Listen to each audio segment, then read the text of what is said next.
एक असा अपयश होतं की ज्याचं आम्ही मनात सुद्धा आणलेलं नव्हतं. लग्नासाठी अडथळा यायला लागला त्या व्यवसायाचा. जन्माची भाकरी मला पाहिजे ज्या हातावरती पडलेला होता. इथून हात त्याचा इथपर्यंत. हॅलो नमस्कार, मी सोनाली. सगळ्या माझ्या गोडताईंचं मैत्रिणींचं अगदी मनापासून स्वागत आहे सर्वांना.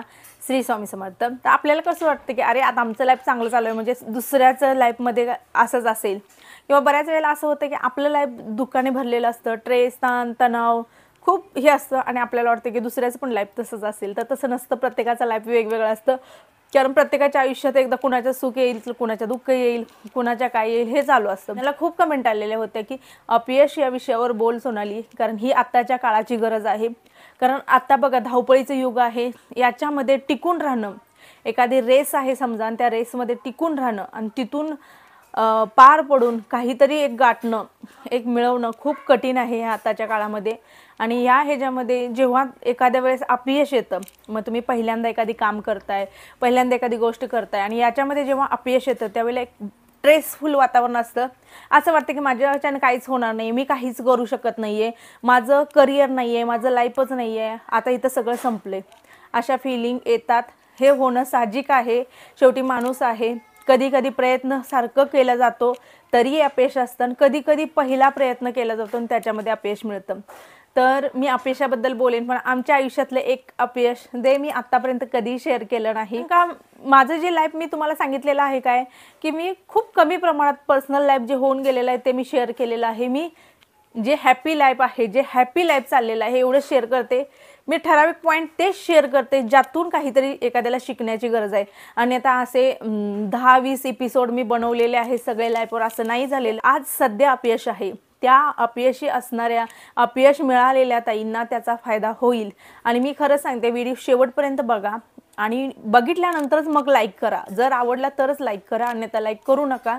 कारण मी असा विचार करते की एक गोष्ट अशी शेअर जेव्हा होते माझ्याकडून आणि त्यातून समजा 10 जणींना जरी त्यातून एक चांगलं मोटिवेशन मिळालं किंवा त्यातून जर बाहेर पडल्या तर माझ्यासाठी हा व्हिडिओ खूप फायदेशीर ठरणार आहे. त्यामुळे पूर्ण बघा आणि मग लाईक करा. तर अपयश पॉईंट बघायला गेला तर माणसाच्या आयुष्यामध्ये अपयशाशिवाय काही नाही. मी असो, तुम्ही असो, कुणाचंही लाईफ असं स्ट्रेट नाही.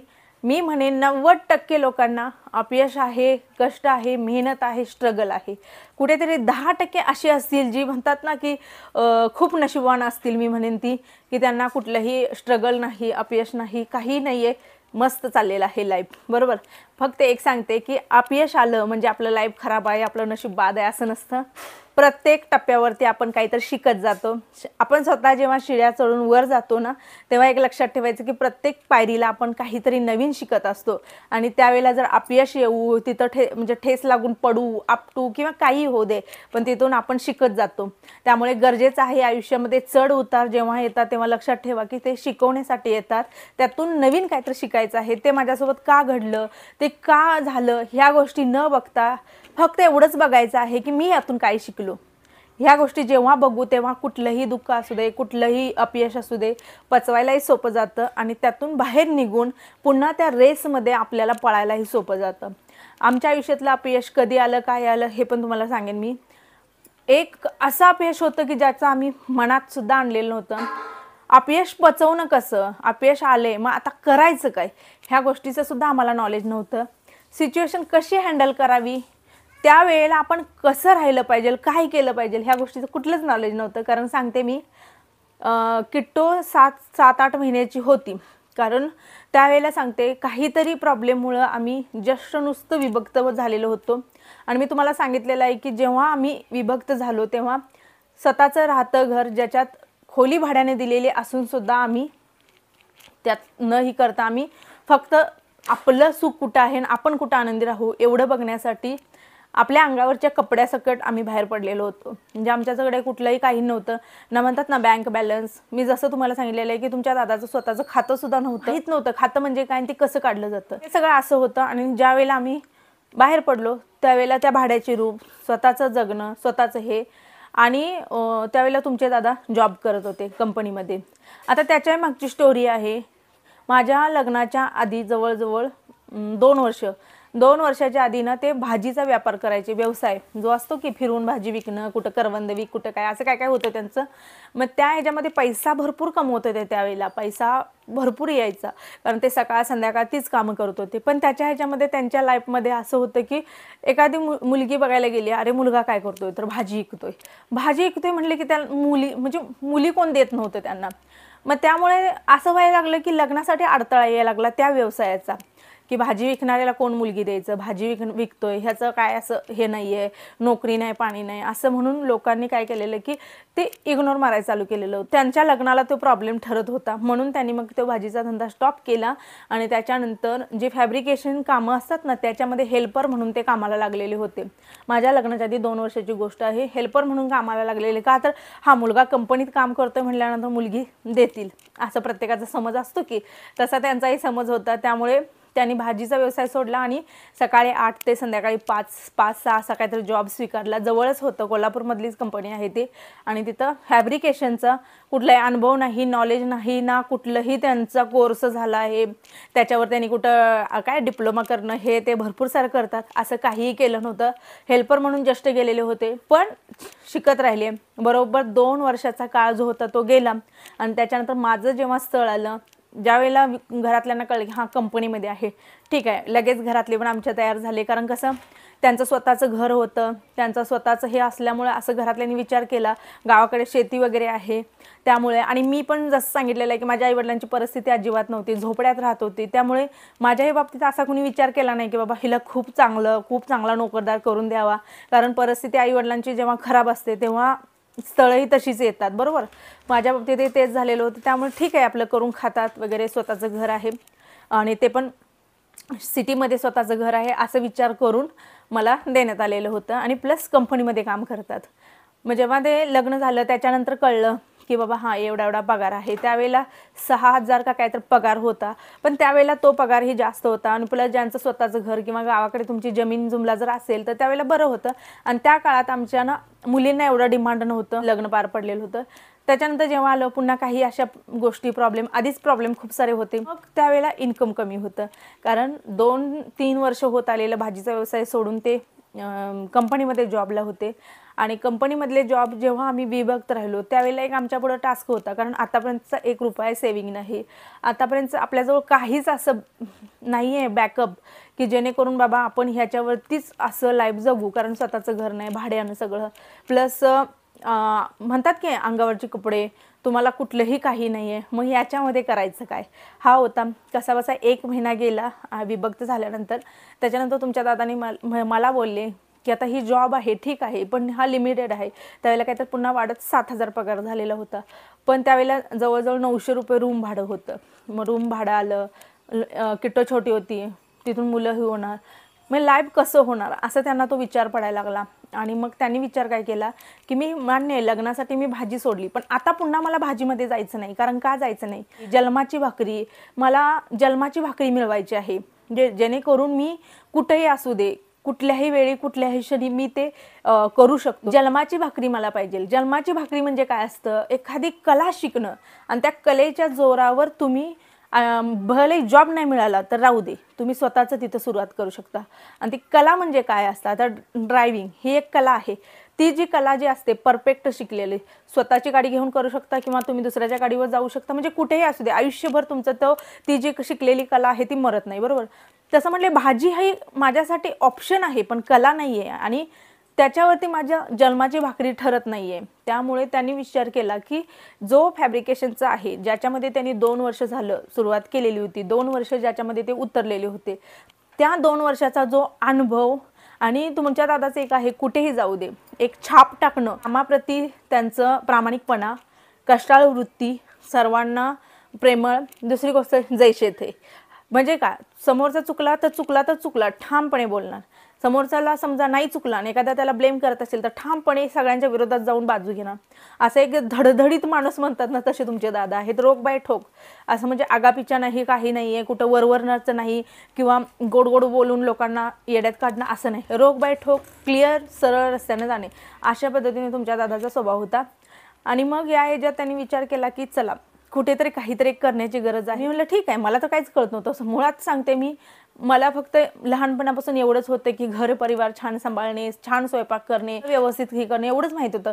पण मला व्यवहार, व्यवसाय, सुख दुःख असे मोठे मोठे काहीच अनुभव नव्हते. आणि जेव्हा इथं आले त्यावेळेला सगळ्या गोष्टी दिसायला लागल्या की अरे करिअरचा पत्ता नाही, कशाचाच पत्ता नाही आहे, एवढ्यात कसं व्हायचं, ह्या सगळ्या गोष्टी जेव्हा जाणवायला लागल्या. आणि त्यावेळेला सांगते फॅमिलीने ही साथ का सोडलेली होती, तुमच्याकडे चांगली नोकरी नव्हती, तुमच्याकडे चांगलं इन्कम नव्हतं. त्यावेळेला असं पण बघा, चांगलं इन्कम चांगलं हे असलं की थोडंसं वाटतं काहीच नाही आहे, मग आता हे जगणार कशानं, जातील आणि येतील परत, असं त्यांचा एक समज होता. आणि ह्यांच्या डोक्यात ते विचार सुरू होते. मग ज्या वेळेला वेळ आली की काहीतरी एक स्वतःचं काम घ्यायचं, मग त्यावेळेला त्यांनी त्यांचा जो जॉब होता, 2 वर्ष त्यांनी ज्या कंपनीमध्ये काम केलेलं होतं तो जॉब तिथंच सोडला. एक मित्र होता, तो पण त्याच व्यवसायातला होता, पण तो अधिक कॉन्ट्रॅक्ट घेत होता. आणि जेव्हा तुमचे दादा बोलले त्यावेळेला तो म्हटला की मी आणि तू दोघात मिळून फॅब्रिकेशनचं जे आहे ते काम करूया. एक तेव्हा काम पण आलेलं होतं ओळखीतनं, आणि त्या दोघांनी घेतलं. ते दोघं पार्टनरमध्ये आणि एक वर्कर हाताखाली घेतला. ज्याची परिस्थिती एकदम नाजूक होती तो वर्कर हाताखाली घेतला. काय ते पगारपाणी ठरवलं आणि आमचा जस्ट 1 महिना झालेला होता आणि लगेच दुसऱ्या महिन्यात त्यांनी त्यांचं ते काम चालू केलं. जिथं नोकरी करत होते तिथं स्वतःचा व्यवसाय म्हणून स्वतःचं कॉन्ट्रॅक्ट पहिलं घेतलं. कुठल्या वेळेला घेतलं काय झालं देव जाणे, आणि मला पण एवढं काय अनुभव नव्हतं, काय नव्हतं. तुमच्या दादाने घेतलं, ठरलं काम करत गेले. 15 दिवस झालं, कुठेतरी मनाला वाटायला लागले की हां काहीतरी करू शकतील. 15 दिवस झालं, काम पण व्यवस्थित होतं, काम पण ते करत होते, कारण त्यांच्याकडे अनुभव होता, सगळ्या गोष्टी होत्या, त्यांच्याकडे सगळं म्हणजे नॉलेज होतं. 2 वर्षामध्ये ते सगळं शिकलेले होते. पण एक सांगते की त्यावेळेला असं झालं ना की 15 दिवस फक्त झाले होते. 15 दिवसात ज्यांनी जे पैसे कमवलेले होते त्याच्या 3 पट पैसे जाण्याची वेळ आली. म्हणजे काय झालं, यांचा जो कामगार होता त्याला अनुभव जे काही नव्हता, आणि त्याच्या हातावरती ह्यांच्या कामातली एक अशी कुठली तरी एक वस्तू आहे, त्यावेळेला ती सांगितलेली मिक्सर वगैरे असं काहीतरी म्हणत होते. फॅब्रिकेशन कामामध्ये सगळी जड अवजड सामान असतात, तो हातावरती पडलेला होता. इथून हात त्याचा इथपर्यंत दबला, चुरा झाला, काय काय भरपूर सारं होतं. मी काय बघितलेलं नव्हतं, असं झालेलं होतं. मग त्यांना दवाखान्यात नेलं. जस्ट संसाराची सुरुवात झालेली, जस्ट करिअरची सुरुवात झालेली होती, आणि बॅक बॅलन्स काही नव्हता, सपोर्टला कुणीही नव्हतं. आणि त्या काळामध्ये ही घटना, आणि पहिल्या घासाला खडा लागणं, आपण म्हणतो ना पहिल्या घासाला खडा लागतो, असा पहिल्या घासाला आमच्या हा खडा लागलेला होता. जी हादरलं होतं, दोघं पण हादरलेलं होतं. कारण का, जर तुमच्याकडे थोडाफार बॅकअप असतं तर तुम्हाला टेन्शन नसतं. एक तर तुमचा संसार असा पूर्ण म्हणतात ना उघडा आहे, आणि त्याला तुम्ही झाकायसाठी सगळं म्हणून आता इथून संसार करणार आहात, पण तो तुम्हाला पूर्णच उघडा दिसत असेल तर तिथं खूप अवघड होऊन जातं. तशी परिस्थिती आमच्यावर आली. कारण 15 दिवसात जे कमवलं नाही त्याच्या 2-3 पटीनं. आणि दुसरी गोष्ट, कुठलाही इन्शुरन्स नव्हता ना. तुमच्या दादाने एवढं वय झालं कधी इन्शुरन्स काढला नाही, कधी कुठलंच काहीच नाही. फक्त दिवस रात्र मेहनत करणे आणि पैसा दुसऱ्याला देणे, आणि त्याचाच परिणाम जो होता तो तिथं होता. त्यांच्या दवाखान्याचा जो खर्च होता ना, तो खर्च बघायची बारी आली ह्या दोघांवरती. कारण का त्यांची पण परिस्थिती खूप बेकार होती. आणि आपल्या कामावर जेव्हा घटना घडते त्यावेळेला थोडं का होईना त्या मालकाची जबाबदारी असते.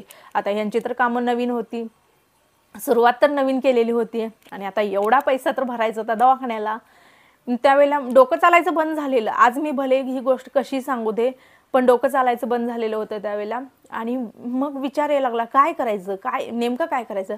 म्हणजे एवढं काम झालेलं होतं, तेवढं पैसे घेतले त्यांच्याकडून, आणि ते पैसे त्या व्यक्तीला दवाखान्यात भरले. त्यांचं ऑपरेशन झालं, काय काय झालं सुरू होतं. त्याच्या ह्याच्यामध्ये अजून भरपूर अमाऊंट कमी पडत होती. आणि आमच्याकडे फक्त होतं 1 तोळा सोनं, गळ्यातल्या 2 वाट्या ज्या काळ्या मण्यात ओवलेल्या 2 वाट्या, आणि 1 तोळ्याचं घंटण जे असतं ना, ते लग्नात तुमच्या दादाने घातलेलं, ते 1 तोळ्याचं फक्त घंटण. सोनं नव्हतं आमच्याकडे. आणि माझ्या बाबांनी जी 1 तोळ्याची चेन तुमच्या दादाला घातलेली होती ती लग्नाच्या 5व्याच दिवशी घरातल्यांनी घाणवट टाकलेली होती. ती काय आम्हाला नंतर त्यांनी दिली पण नव्हती ना, त्याचा विषय पण नव्हता. फक्त आमच्याकडे 1 तोळा. आता करायचं काय. त्यावेळेला सांगते मी, ते जे होतं घंटण ते नेऊन घाणवट टाकलं, आणि घाणवट टाकून त्याचे काही पैसे होतील ते पण दवाखान्याला लावले, आणि उरलेलं काम तुमच्या दादांनी चालू करायला सुरुवात केली. का तर त्या वर्करचं पण बघायचं आहे, माझं पण घर प्रपंच बघायचं आहे. पण ह्यामध्येच अजूनही घटना घडली. हे पैसे भरायला लागतात एवढं सगळं बघताना पार्टनर जो होता तो निघून गेला. जेव्हा पार्टनर ते काम पण सोडला आणि सगळंच सोडला, आणि पार्टनर निघून गेला. पुन्हा फोन उचले ना, ही करीना, पुन्हा थांगपत्ताच लागेना. कुठं पुण्याला बाहेरगावी कामाला निघून गेला, तो निघूनच गेला. तेवढा पण वेळ नव्हता की त्याला जावं, हुडकावं, शोधावं. सगळं पडलं. कामाचा पण लोड पडला. कामगार जो होता तो दवाखान्यात, पार्टनर निघून गेला आणि या ह्याच्यामध्ये आपल्या संसारात काहीच नाही आहे, सगळं ओपन ट्रेस होतं. पण त्या ह्याच्यामध्ये एक होतं की आमच्या दोघांची साथ आम्ही सोडली नाही. आमच्या दोघांमध्ये कधी आम्ही विचार केला नाही, तू असं करायला नको होतं, तू कशाला निर्णय घेतला, तू असंच का. आम्ही असं कुठलाही विचार केला नाही. दोघांनी एकी ठेवली, आजचा दिवस जातील, काहीतरी करूया असं म्हणून तुमच्या दादा मला समजवायचे, मी तुमच्या दादाला समजवत गेले. आणि याच दरम्यान अजून एक घटना घडली आहे. दादांच्या फॅमिलीमध्ये भले आम्ही विभक्त राहू दे, जसं मी तुम्हाला सांगितलेलं आहे, जोपर्यंत आम्ही कर्जात जात नव्हतो तोपर्यंत आम्हाला जी कर्तव्य सांगितले जायची ती आम्ही निभवत होतो. मग ते काही असू दे, कुठल्याही परिस्थितीचं असू दे, ती निभवत होतो. त्याच वेळेला एक झालं की त्यांच्या फॅमिलीमधील एक व्यक्ती आजारी पडली आणि त्यांना इमर्जन्सी दवाखान्यात न्यावं लागलेलं. फोन आला, तुमच्या दादा लगेच गेले, मी पण गेली, बघितलं. मग त्यावेळेला असं होतं की त्यांचं आमच्याकडे पण पैसे नाही आहेत भरा खर्च. मग तुम्ही विचार करा, अशा वेळेला ते पण बघायचं आहे, हे पण बघायचं आहे आणि हे पण बघायचं आहे. पण त्यावेळेला सुद्धा एका पायावर त्यांच्याही दवाखान्याचा जेवढा काय लागेल, छोटा मोठा जेवढा असू दे, तो खर्च बघितला. तो कामगार होता, त्याचाही खर्च बघितला. घरात मात्र कडकी होती पूर्ण. त्याला आम्ही फेस दिलं दोघांनी. आपण कुठेही राहू, काहीही राहू, काही कर्तव्य असतात आपली, जी करावीच लागतात, जी मला वाटते की करायला पाहिजे ती आम्ही त्यावेळेला ती केली. काढलेलं होतं ते पण संपलं, हे पण संपलं. मग नंतर ज्या वेळेला ती वर्कर जो होता व्यवस्थित झाला, दवाखान्यानं सोडलं, त्यावेळेला त्याची आई, त्यांच्या घरात असं होतं की बाबा 2 महिन्याचा तरी पगार द्या आम्हाला. मग उरलेलं पुढचं काम जे होतं ते तुमच्या दादानी जीवाची मेहनत लावून एवढं कष्ट करून ते कसं तरी काम पूर्ण केलं. आणि ते पूर्ण केलेल्यातलं त्यातलं थोडं पैसे जे होतं ते त्या वर्करच्या घरात 2 महिन्याचा पगार जो होता तो त्यांना बसून दिला. का तर करता पुरुष आधू झालेला आहे. गरीब परिस्थिती होती, अगदी गरीब, अगदी बिकट. आमची काही वेगळी नव्हती. पण आपण कसे राहू दे, आपण एक वेळ उपाशी राहूया, किंवा आपल्याला नसलं तर चालेल पण समोरच्याला नको. पुढं जवळजवळ 3-4 महिने गेले. इकडची तिकडची कामं घे, हे कर, ते कर, असं करून करून करून मग ते मंगळसूत्र जे होतं ते सोडून आणलं. मला फक्त हे सांगायचं याच्यामध्ये हेच होतं. मी हे पॉईंट सांगितला नव्हता कारण हा धक्का आमच्यासाठी खूप मोठा होता. पुढे जाऊन जे काय झालं त्याच्यापेक्षा आम्हाला हा काय मोठं होतं. कारण हे बघा, त्यावेळेला तुम्हाला संसारामधला पण अनुभव नसतो, व्यवहाराचा पण अनुभव नसतो ना, माणसाचा पण अनुभव नसतो. आणि ज्यावेळेला तुम्ही पहिल्यांदा काहीतरी करायला जाता आणि ज्यावेळेला तुमच्यासोबत असं घडतं त्यावेळेला तुम्ही पूर्ण तुटलेलं असता. कारण तुम्हाला साथ नसते, सपोर्ट नसते, बॅकअप नसतं, कोणी देणारं नसतं. मग अशा वेळेला आपण काय करतो की पूर्ण हे होतो. आज बऱ्याचशा गोष्टी माहीत नाही आहे. जेव्हा मी सांगते तेव्हा दुनियेला माहीत होते की अरे ह्यांच्याबरोबर असं झालेलं होतं. बरेचसे पाहुणे असे आहेत की जे आजचं लाईफ बघतात, अरे तिला काय झालं, तिला माप चांगला आहे, तिचं माप चांगलं आहे, तिचं माप हे आहे, आता ती घर बांधते आहे, आता तिच्याकडे काय कमी आहे, चांगलं जीवन जगते. पण त्याच्या मागं खूप सारा भूतकाळ जो आहे ना, म्हणजे किती म्हणतात ना, 8 वर्षाचा जो काळ होता ना, तो 8 वर्षाचा काळ कुठेतरी खूप मोठ्या संघर्षाचा गेला आहे आणि मग ते आता आलेलं आहे. त्यावेळेला सुद्धा ह्यांचे मित्र वगैरे जे नातेवाईक होते, ज्यांना माहीत झालं हे असंच झालं, बऱ्याच जणांनी सांगितलं की हे तुझं काम नाही आहे, हे सोडून दे, कॉन्ट्रॅक्ट वगैरे घेऊन कामं करणं हे तुझं काम नाही आहे. तुझं काम आहे आपलं जॉब करणं, मस्तपैकी कुठल्या तरी एखाद्या कंपनीमध्ये कमी पगार असू दे सुरुवातीला, पण तू तिथं जॉब कर, हे काय कॉन्ट्रॅक्ट वगैरे घेऊ नको, हे तुझ्या बसमध्ये नाही आहे. आणि पण पुन्हा निर्णय घेतला की नाही, पुन्हा नाही त्याच्याकडे जायचं आहे, हेच कॉन्ट्रॅक्ट चालू ठेवायचं. तुमच्या दादानी पण त्यांच्या व्यवसायामध्ये हे जे कॉन्ट्रॅक्ट जे करतात, फॅब्रिकेशन कॉन्ट्रॅक्टर जे त्यांना आज नाव मिळाले, याच्यासाठी पण त्यांनी 8 वर्षाचा कडा संघर्ष केलेला आहे. 8 वर्ष त्यांना मार्केटमध्ये नाव होणं, कामं मिळवणं आणि ती कामं मिळवून टिकवून दाखवणं, या सगळ्यासाठी त्यांचा 8 वर्षाचा काळ गेलेला आहे. पण त्यांनी हार मानली नाही. पहिल्या घासाला अपयश आलं म्हणून आम्ही ते काम सोडलं नाही. आणि 8 वर्षानंतर त्याच कामानं असं काही म्हणतात ना, एक स्टार चमकवला. 7 वर्षापूर्वी एक असा स्टार चमकला की त्या स्टारवरती जेवढं काय होतं त्यातून सगळ्यातून बाहेर येऊन आज घरदार जे काय हे सगळं आहे ते त्या कामावरती आहे. मग त्याच वेळेला जर इतरांचं ऐकून जर आम्ही जर कॉन्ट्रॅक्ट सोडून दिलं असतं तर मी सांगते आम्ही इथंपर्यंत नसतो. आम्ही फक्त मोजकं जीवन जगलो असतो, मोजकं लाईफ जगलो असतो, लिमिटेड महिन्याच्या एंडिंगपर्यंत लिमिटेड सगळं. पण जेव्हा ते त्यांचा काम त्यांनी चालूच ठेवलं, त्यांचा संघर्ष कामाचा त्यांनी चालू ठेवला, त्यांनी जे करायचं होतं ते त्यात बदल केला नाही. जवळजवळ गेल्या 6 वर्षापर्यंत सुद्धा म्हणत होती बरीच जण, कारण कधी कामं असायची, कधी कामं नसायची, कधी कधी 2-2 महिने तुमच्या दादा घरात असायचे, कधी कधी अशी कंडिशन यायची ना की 6-6 महिने कामं नसायची.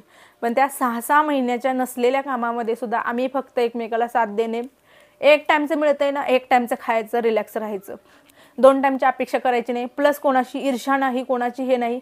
आणि मी मुळात पहिल्यापासून एक होते की मी घर कोंबडी राहिली, कारण हे सगळं असं लाईफ होतं जेव्हा तुम्ही बाहेर सगळ्यांच्यात जाता त्यावेळेला, जेव्हा बायकातनी जाऊन बसता, सगळ्यांनी बसता, त्यावेळेला एकमेकीला जेव्हा शेअर करतात त्यावेळेला ना, आपण जर तगडा असेल तर ठीक आहे, पण जर तगडं नसेल तर आपल्याला कुठेतरी ते कमीपणा पण देतात. कारण जेव्हा जसं मी सांगितलेलं होतं की मी सगळं जेव्हा गमावलेलं त्यावेळेला खूप ट्रोल फॅमिलीतल्याच लोकांनी, पै पाहुणे, नातेवाईकांनी केलेलं होतं. त्यापेक्षा मला असं वाटलं की त्या ह्याच्यातनं फक्त आपला घर, परिवार, संसार एवढंच ठेवलं. त्याच्यानंतर जेवढं काय आमचं चालू होतं ते आम्ही चालू केलं. मग आजच्या व्हिडिओमधून तुम्हाला एवढंच सांगायचं आहे की जर तेच काम आहे, जे काम सुरुवातीला अपयश दिलं, ज्या कामाने आम्हाला एवढ्या अडचणीत आणून टाकलेलं होतं, त्याच कामाने आज आम्हाला हित आणून ठेवलेलं आहे, बरोबर. मग जर एवढं सगळं जर पुढे भविष्यामध्ये जर आपण टिकून करू शकतो, तर आज येणाऱ्या एका अपयशामुळं तुम्ही का माघार घेता किंवा तुम्ही का स्ट्रेसफुल होता? एकच फक्त करायचं आहे, आज अपयश आलं, उद्या उठायचं आहे, आज त्यात पडलो, उद्या उठायचं आहे. जिथं जिथं पडचाल तिथं फक्त उठून पळायचं काम करायचं आहे, उठून रिटर्न जायचं नाही किंवा क्विट. बरेच जण म्हणतात बास, स्टॉप, बंद, मला करायचंच नाही आहे. खूप साऱ्या जणांच्या अशाही कमेंट होत्या की MPSC UPSC खूप साऱ्या एक्झाम देत असतात, पण त्याच्यामध्ये असं होतं की अगदी अर्ध्या मार्कानं जातात, शेवटच्या तोंडाला येऊन जातात. फक्त मी एक म्हणेन, सोर्स दुसरा एक ठेवा आणि ऑप्शन म्हणून हे ठेवा आणि करत राहा, देत राहा. मग तुमची परीक्षा असू दे, तुमचं काही असू दे. बऱ्याच जण म्हणतात व्यवसाय आहे, सगळं आहे, पण चालतच नाही. वेळ द्या, थोडासा वेळ द्या, त्याच्यामध्ये थोडंसं हे करा. आम्ही एवढंच सांगेन की आज तुम्हाला सोनाली, दादा एवढं हे लाईफ दिसतं, फॅमिली दिसते, आम्हाला ना देवानं कधीही सहजासहजी काही दिलं नाही. खरी गोष्ट आहे, कधीही सहजासहजी कुठलीच गोष्ट दिली नाही. प्रत्येक गोष्ट स्ट्रगल, संघर्ष. तेव्हा कुठेतरी जाऊन फक्त आमच्या दोघांमध्ये एक जिद्द होती. आणि मी अजूनपर्यंत म्हणेन की 14 वर्षाच्या लाईफमध्ये फक्त एक गोष्ट केलेली आहे, ते म्हणजे काय तर दोघांची जोडी. त्या जोडीला मात्र कधीही आम्ही हे होऊ दिलं नाही, कितीही काही येऊ दे. हे संकटापेक्षा दुसरं संकट मी सांगितलेलं आहे, जे 3 वर्ष आम्ही काढलेलं आहे, ज्या जुन्या स्टोऱ्या शेअर केलेल्या आहेत त्याच्यामध्ये मी सांगितलेलं आहे, ते तर खूप मोठं होतं संकट. तर त्याच्यामध्ये सुद्धा फक्त आणि फक्त आमच्या दोघांमुळे, एक टाईमचं कमवून द्या, तुम्ही 2 टाईमचं कमवून आणा, किंवा तुम्ही लिमिटेड कमवून आणा, तुम्ही जेवढं कमवू तेवढ्यातच आम्ही सुखी राहू, आणि तेवढंच बाद झालं आम्हाला. तुमचं लाईफ असं आहे, मी सुख नाही, मी किती दिवस संघर्ष करू, असं नसतं ताईंनो. किंवा नवऱ्यांचं पण कधी कधी असतं बायकांच्या बाबतीत, तर असं नाही होत. कधीही बघा, दोघं जण जर एकमेकाला हे राहिलं, आणि मी शेवटपर्यंत एकच केलेलं आहे की बाबा माझा व्यक्ती जेवढा कमवून आणेल मी तेवढ्यातच खाणार, राहणार, जे काय माझं स्वतःचं आहे मी तेवढ्यातच करणार. कधीही अपयश येतं त्यावेळेला फॅमिलीची साथ खूप गरजेची आहे. मग तुमच्या फॅमिलीमध्ये कुणी असू दे. आता हल्ली तर असं झालेलं आहे की खूप सारी मुलं ना अपयशी होत आहेत, खूप सारी मुलं अपयशी. आणि असं नाही की मी एकटीनंच ही केलेलं आहे, आम्ही तिघंही भावंड म्हणजे सांगते मी, संदीप त्याने पण 16 भरती केलेल्या आहेत. किती? 1 नाही, 2 नाही, 3 नाही, 16 भरती. 16 भरतीला जाणं, तेवढं मेहनत करणं आणि तेवढं अपयश पचवून येणं सोपं नाही. 15 भरती झाल्यानंतर 16व्या भरतीला तो भरती झालेला आहे. 15 भरती करेपर्यंत तुम्ही विचार करा, कुठं असेल तिथलं, म्हणतात ना आपल्या भारताचा कानाना कोपरा त्यानं गाठलेला होता त्यावेळेला, की तिथं तो जायचा. कधी कधी अशी वेळ यायची की म्हणतात ना, वडापाव सुद्धा खायचं ऐपत नसायची, पण तो जात होता, तो करतच होता. आणि राहिली गोष्ट सागर, तर त्याने तर सुरुवातीला जवळजवळ 5 वर्ष, 4-5 वर्ष ना पाठीवर ना पोती घेऊन टाकलेली आहेत. कशाची? वाळूची. सालट्या निघायच्या त्याच्या पाठीच्या सागरच्या, अशी सालं निघायची. संध्याकाळी जेव्हा मी बघायची ना, डोळ्यातून पाणी यायचं की ह्याला काय भविष्य मिळालेलं आहे. पण नंतर त्याने पण असाच विचार केला, किती दिवस मी पोती टाकणार, मला एक कुठेतरी जन्माची भाकरी पाहिजे. म्हणून तो GCPचं काम शिकला, GCP ऑपरेटर शिकला. आणि त्याच्यानंतर जवळजवळ गेली, म्हणजे सागरच्या लग्नाच्या आधीपासून तो, लग्नाच्या आधी 2 वर्ष तो GCP ऑपरेटर म्हणून काम करायला लागला. आणि मग तिथून तो स्वतःची पण कामं घेतो, बाहेरची पण घेतो, कंपनीची घेतो, तो काय भरपूर सारं करतो. त्याच्या कामातलं एवढं मला काय माहीत नाही आहे. पण सांगायचं एवढंच होतं की आम्ही तिघंही स्ट्रगलमधले आहोत, कष्टाळू आहोत आणि स्ट्रगल अजूनही करतोय, असं नाही की आम्हाला अजूनही स्ट्रगल नाही आहे. हे आज काय चालू आहे ही गोष्ट बघू नका, भविष्य तुमचा काय असेल ही गोष्ट तुम्ही बघा. तर असो, मी व्हिडिओ एंड करते. सगळ्या माझ्या गोडताईंना, मैत्रिणींना, सर्वांना श्री स्वामी समर्थ.